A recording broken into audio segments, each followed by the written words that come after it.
Salut et bienvenue chez Soriana Behavior & More. Aujourd'hui nous sommes dans notre pièce de garde et de quarantaine et on va parler donc d'un individu que je n'ai plus à la maison maintenant. J'avoue que à cause d'elle j'ai trop envie de me reprendre un, mais qui a été mon tout premier lézard, c'est le Pogona viticeps. Et au passage, si vous avez besoin de faire garder vos reptiles l'été, ici on est dans une pièce où on peut accueillir donc vos reptiles. Les places sont limitées puisque je n'ai pas un palace, mais tout est fait vraiment ici pour que vos animaux soient bien, avec des conditions respectées, une prophylaxie stricte et mon expertise et mon expérience professionnelle que j'ai depuis plusieurs années. Donc nous allons parler du Pogona viticeps ou agame barbu. C'est vraiment un animal qui est très connu en terrariophilie et qui est très conseillé pour les débutants, même les jeunes, à partir de 8 ans par exemple. C'est un animal qui est très familier, qui est très curieux, qui est facile à vivre, qui vit entre 10 et 15 ans, qui est omnivore et qui plaît généralement à toute la famille. Donc c'est vrai que c'est un lézard qui est assez fun. Donc c'est un lézard qui est conseillé pour débuter, mais il faut quand même respecter ses besoins, son bien-être. Et donc on va revoir toutes les bases. Et en plus de ça, comme c'est un animal que beaucoup de gens ont pour débuter, il y a pas mal de questions récurrentes qui reviennent. Donc du coup je vais juste surtout répondre à ces questions-là. On va faire le tour avec Ozzy que j'ai en garde, donc ce n'est pas la mienne. Sa maîtresse est en vacances actuellement, on lui passe le bonjour. Et du coup elle m'a confié Ozzy qui est vraiment une femelle adulte adorable. Elle est trop mignonne. Je crois que je vais pas lui rendre. Ozzy! Bonjour Ozzy! Vous voyez, c'est un animal qui est très curieux, hein. Elle est déjà à fond. Bonjour demoiselle. Donc là on a Ozzy avec nous, Ozzy qui est déjà très curieuse. J'ai ouvert le bac et pourtant je suis pas sa soigneuse hein, mais elle est vraiment déjà, elle est très familière, c'est vraiment le comportement typique des Pogonas. En plus c'est des animaux qui sont franchement très gourmands et du coup qui ont beaucoup de tendance à être obèses hein, d'ailleurs. Donc on va revoir ce point là. Le Pogona, donc l'agame barbu, vient d'Australie à la base. Donc tous les individus qu'on va retrouver en captivité sont nés en captivité, hein, puisque c'est interdit de faire des imports de spécimens sauvages d'Australie. Toute la faune australienne est protégée. Et il n'est pas soumis à réglementation particulière, il est hors annexe. Donc vous n'êtes pas obligé de le faire pucer ou identifier par photographie, pour le moment.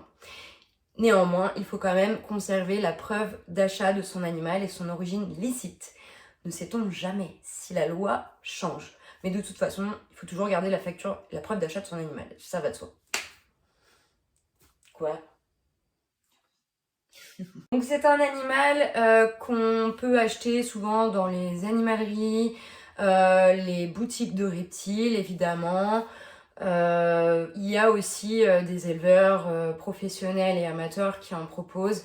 Je vous invite à vous rapprocher évidemment de professionnels compétents et aguerris, de magasins spécialisés si vous voulez avoir un individu en pleine forme. Après en termes de couleurs, de robes, tout ça, il en existe vraiment énormément. Il y en a qui sont jaunes, il y en a qui sont orangés, il y en a qui sont rouges. Il y a la couleur hein, classique, un peu sable, voilà. Il y a aussi même des Pogonas qui sont blancs, des nouvelles mutations qui sont noires. Enfin bon, il y en a vraiment pour tous les goûts et toutes les couleurs. Il y a aussi eu un moment, bon là on en trouve beaucoup moins, je suis assez contente de ça, les Pogonas sans écailles. Bon c'est compliqué un Pogona sans écailles parce que comme il a quand même besoin de beaucoup d'UV de chaleur, en fait souvent ça allait pas ensemble et il finissait par être totalement brûlé sur le dos. Il fallait l'induire de vaseline tout le temps pour éviter qu'il se brûle. Donc ça a été une mode à un moment et puis ça s'est arrêté puisque les éleveurs et les détenteurs se sont aperçus que c'était un animal qui n'était pas fait pour vivre sans écailles. À l'inverse de certains autres reptiles sans écailles, comme par exemple le serpent des blés, Pantherophis gutatus, qui elle vit très bien sans écailles. Après ça c'est un autre débat, je ne suis pas là pour dire si c'est bien ou mal de créer des animaux sans écailles. On ferme la parenthèse des écailles. Donc vous pouvez avoir des tout petits bébés comme ça, des tout petites choses. Non toi t'es pas une petite chose, maintenant t'es une grande chose. Et du coup, forcément, quand ils sont bébés, ils sont un petit peu plus sensibles hein, également. Et puis après, quand ils grandissent, ils deviennent un peu plus robustes. Il faut vraiment faire attention à la déshydratation quand ils sont jeunes, surtout. Et sachant que le pogona est classé comme animal désertique, bah du coup, les gens, ils pensent pas à leur mettre des gamelles d'eau ou les pulvériser de temps en temps parce que peut-être qu'ils doivent penser que ça fond, mais pas du tout. Donc du coup, bah c'est vrai qu'ils boivent pas souvent, puisque bah, leur corps est fait aussi pour emmagasiner de l'eau et éviter les pertes hydriques, de par leur écaillure très épaisse. Hein. On pourrait presque l'utiliser pour se gratter le dos. Mais bon, quand même, à un moment, ça doit boire. Et la base d'un animal, de la vie, c'est l'eau. Sans eau, il n'y a pas d'animaux, il n'y a pas de vie, il n'y a rien. Donc, même s'il boit très peu dans une gamelle d'eau, c'est toujours intéressant d'en mettre une plutôt en zone froide. Parce que, bah, voilà, si un jour il a soif, bah, au moins il va boire, il va pas avoir de soucis de déshydratation et par la suite peut-être de problèmes de reins. Donc voilà, et quand ils sont bébés, il y a une technique que peu de gens utilisent, qui est peu connue et je trouve ça dommage. Les gens souvent conseillent de les mettre sur sopalin, papier essuie-tout, excusez-moi, sopalin c'est une marque, ou du lino, des choses comme ça, pour éviter qu'ils ingèrent du substrat et que ça crée des occlusions intestinales. Je suis tout à fait d'accord avec cet argumentaire, mais vous pouvez également faire un mélange de terre et de sable type desert bedding. Il ne faut pas utiliser n'importe quel sable, le sable fin, celui où il y a marqué riche en calcium, ils peuvent l'ingérer. Non, non, non, non, non, non, non, non, non. Ne prenez pas ça s'il vous plaît, parce que là, il va en manger beaucoup et ça va faire vraiment un gros bouchon dans son ventre et du coup une occlusion là pour le coup. Mais non, le desert bedding, c'est un sable argileux qui se dissout facilement dans le ventre de l'animal et qui limite les occlusions intestinales. Donc vous mélangez ce substrat là, donc desert bedding, ce sable argileux, il existe plusieurs coloris, avec de la terre. Vous mettez vraiment une bonne épaisseur et parce que ça va se tasser au bout d'un moment. Et en fait, ce qui est bien, c'est que sur les juvéniles, bah, tous les jours, vous pouvez venir pulvériser le bac sans que ce soit un marécage. Hein. Vraiment sur l'animal, tout doucement, dans une optique de boisson. Et vous allez voir que les bébés, vraiment, je vous le jure, faites le test, ils vont boire comme des malades.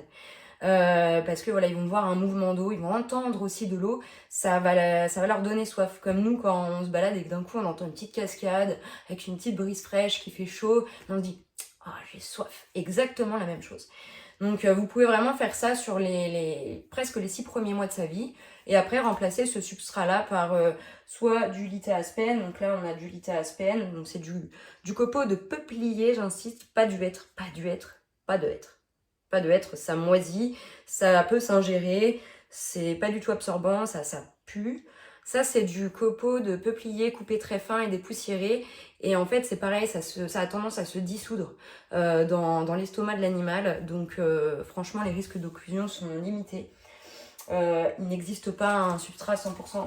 T'as déjà faim? Toi, faim. 100% anti-occlusion intestinale. C'est mon bras, ça a tatoué, t'as mis? Oui. Je crois que c'est à manger. Et donc du coup, faites quand même toujours attention quand vous distribuez la nourriture. Mais globalement, moi j'ai beaucoup travaillé avec ces deux types de substrats et ça s'est toujours bien passé. Pour le setup de démarrage pour un juvénile, je vous conseillerais par exemple un terrarium de 60 par 45 par 60 en verre. Il y a la marque Exoterra, il y a la marque Smartline, Komodo, enfin il y a plein de marques de terrarium qui sont cool. Bien penser à sa ventilation au-dessus et en bas pour que l'air se renouvelle. Après vous pouvez également aussi créer vos propres terrariums en bois, vu que c'est une espèce qui n'a pas besoin d'un excès de pulvérisation et d'humidité. Mais pensez toujours bien à mettre une bonne aération en haut et une bonne aération en bas. Donc les aquariums qu'on récupère pour en faire des terrariums, no, parce que bah, du coup il n'y a que le dessus qui respire et vous n'allez pas créer de cercle de ventilation comme ça. Et une fois adulte, vous pouvez lui offrir un terrarium d'1 mètre ou plus de long et au moins un terrarium de 60 de haut parce que ça aime bien se positionner un peu en hauteur. C'est pas des très bons grimpeurs non plus. Et quand c'est adulte, il bouge quand même un peu moins. Mais en moyenne, voilà, si vous prenez un terrarium de 100 ou 120 cm de long, sur 50, sur 60 par exemple, c'est très bien. Vous pouvez faire un peu plus profond, enfin voilà. Et moi j'aime bien toujours faire des terrariums de transition pour bébés et adultes, comme ça au moins on est sûr qu'ils s'alimentent bien, pas de stress. Et puis voilà, il y a des individus qui sont plus sensibles aux grands espaces que d'autres. Pour ce qui est de l'éclairage et du chauffage, donc vous pouvez installer une galerie complète pour un néon UV type T5, zone 3, ou 12%, voire 14% si vraiment il est installé bien en hauteur, tout ça, et qu'on respecte les émissions d'UV. Là c'est un 12% pour vous dire, et honnêtement ça crache grave. Donc là il y a une galerie néon au-dessus. Et on a une petite cloche avec un spot chauffant type halogène qu'on vient placer au-dessus. En zone froide, elle peut avoir entre 18 et 25 degrés.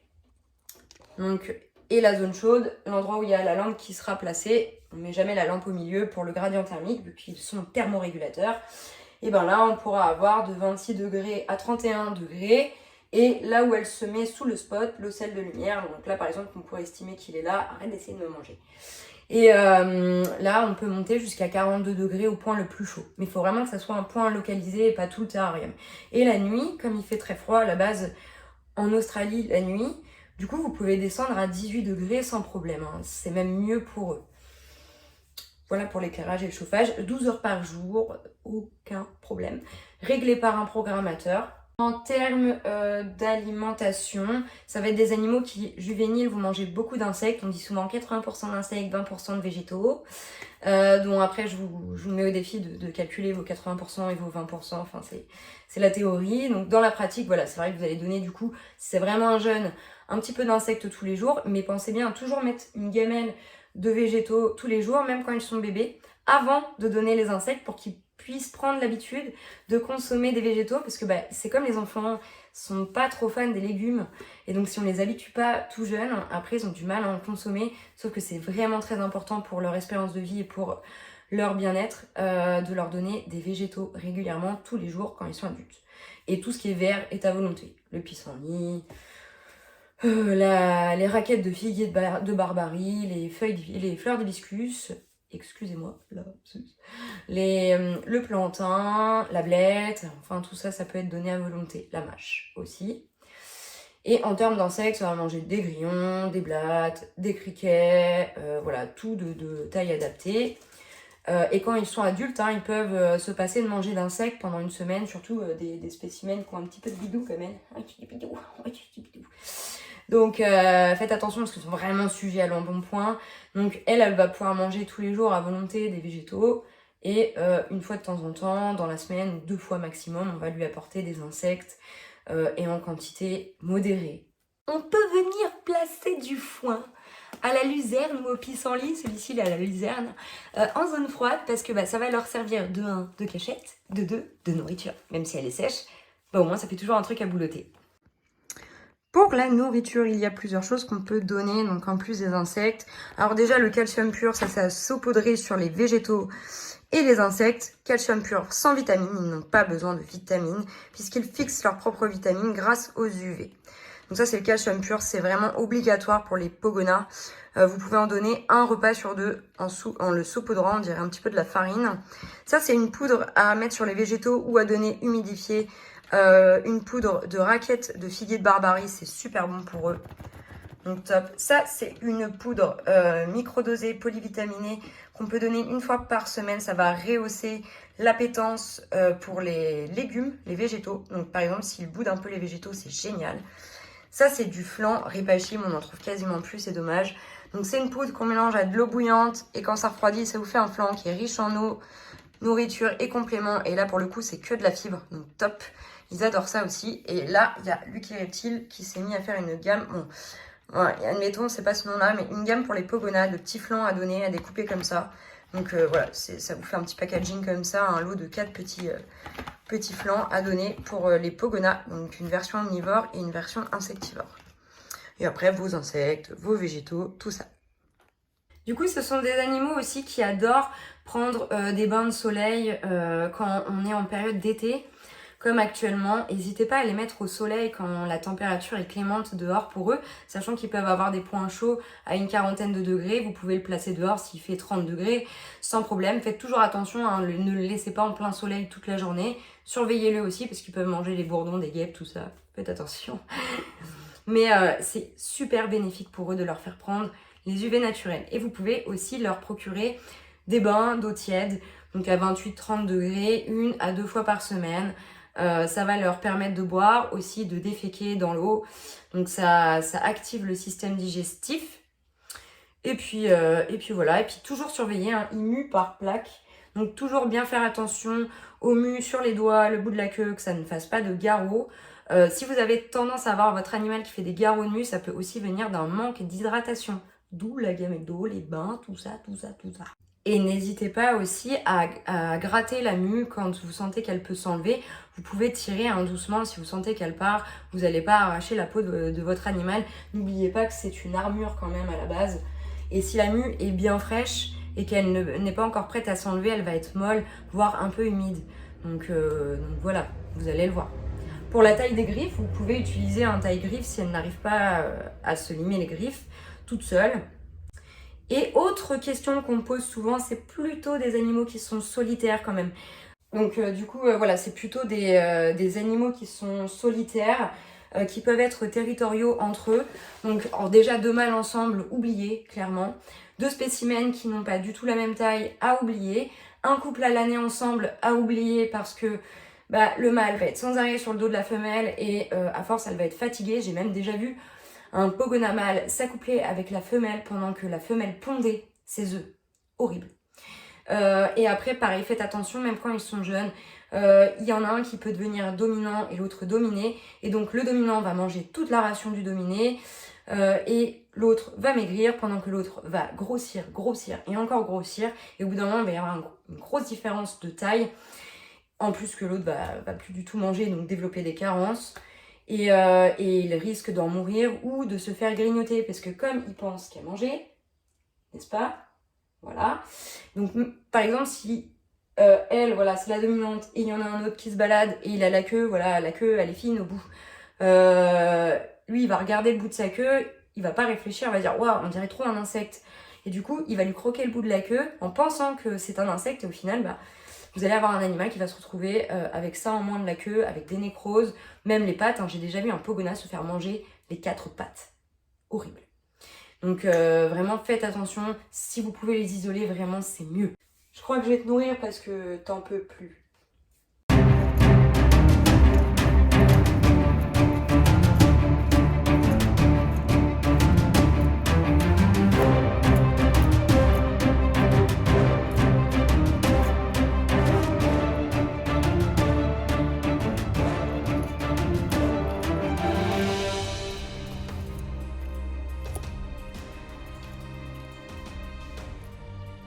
Le Graceland Grazer de Repagine.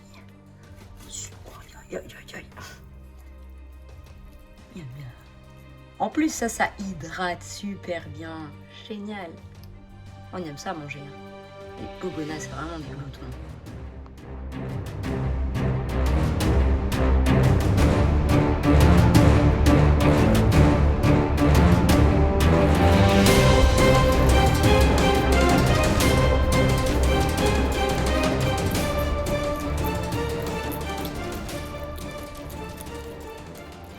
Ça, c'est une partie qui est en mue, donc vous voyez, c'est une zone plus terne. C'est encore un peu frais pour s'enlever. Mais dans quelques jours, voire demain, ça va commencer à se décoller. Voilà. Et elle n'a aucun garrot nulle part. Un bout de queue magnifique. Quoi de mieux que de leur faire profiter du soleil, de la bonne température estivale dehors et d'un petit bain pour l'hydrater. Voilà. Et puis la brosse à dents, c'est pour l'aider à enlever sa mue.